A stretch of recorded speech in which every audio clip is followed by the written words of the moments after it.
The 2025 season of college football is slowly approaching, and with it are rivalries, storylines, bad blood to settle, transfers, the Heisman Race, and so much more. Before we dive into all that this upcoming season has to offer, let's recap the 2024 season. 2024 was the inaugural season of the newly expanded college football playoffs. Viewers finally experienced an NFL-like playoff scenario, which presented both controversy as well as edge-of-the-seat thrilling wins. The Playoff Committee expanded the bracket from 4 teams to 12 teams. The Ohio State Buckeyes reigned victorious with their dominant win over the Notre Dame Fighting Irish 34-23. Ryan Day finally secured his first title as a head coach, 7 years after taking over behind 3-time head coach champion Urban Meyer. The title over Notre Dame was only a cherry on top of a dominant postseason run by Ohio State. However, their run was almost jeopardized by the Texas Longhorns. Ohio State found themselves in a one-score game through 3 quarters of football. This was by far the toughest opponent the Buckeyes faced all postseason, and this year Texas has the opportunity to avenge their loss. On August 30th at 12 p.m., the Longhorns are traveling to Ohio Stadium to take on the Buckeyes in a Week 1 primetime season opener. And while the Buckeyes reigned victorious in their last meeting, a lot has changed this year.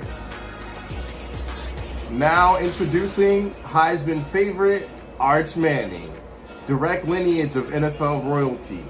Arch is standing at 6'4", weighing 218 pounds. He's poised to take the Longhorns to new heights this season that they haven't seen in years. Arch is currently a plus 700 odds to win this year's Heisman. Ohio State and Texas are both currently favorites to win this year's CFP national title at plus 550 odds. The Buckeyes are currently minus 2.5 point favorites to win against Texas in this Week 1 opener. Each team saw a considerable amount of talent going to the NFL, with Ohio State sending 14 players to the NFL and 4 in the first round: Emeka Egbuka, Donovan Jackson, Tyleik Williams, and Josh Simmons.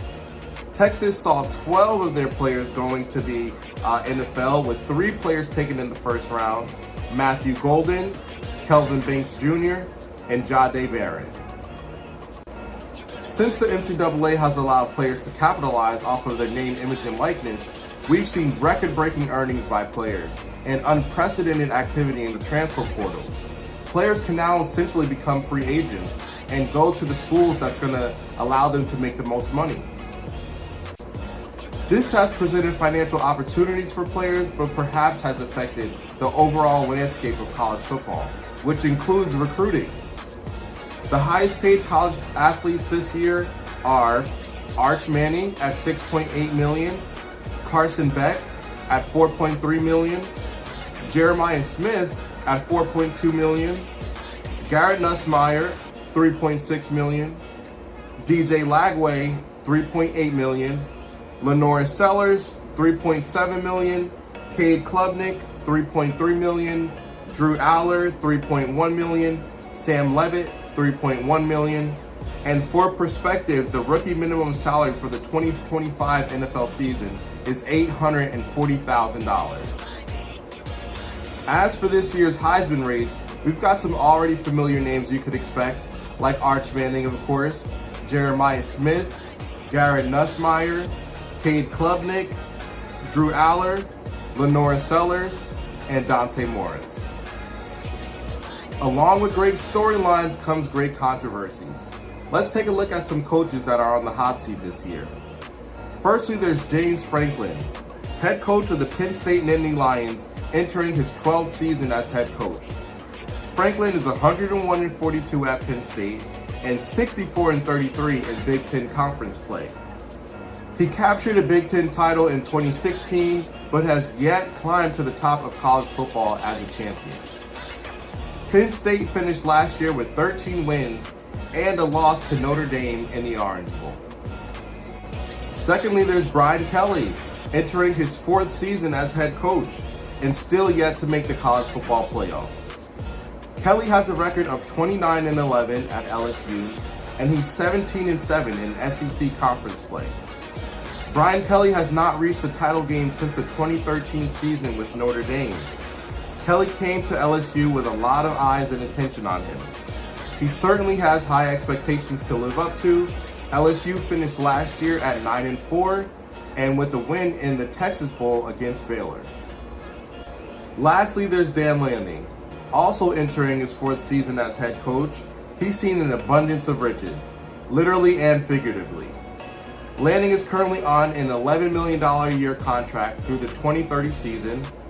He led his team to an undefeated regular season, earning them the #1 seed in the playoffs, but losing to Ohio State in the first round. Lanning is coming off of a Big Ten title in Oregon's first year in the conference. However, Oregon has never won a national championship. The CFP committee has updated their rules for this season's upcoming 12-team playoff bracket. The 5 highest-ranked conference champions will receive automatic spots, and the 7th highest-ranked teams overall are in the remaining spots. This year's national championship game will be held at Hard Rock Stadium in Miami, Florida, January 19, 2026. Who do you think will be there? Let me know in the comment section.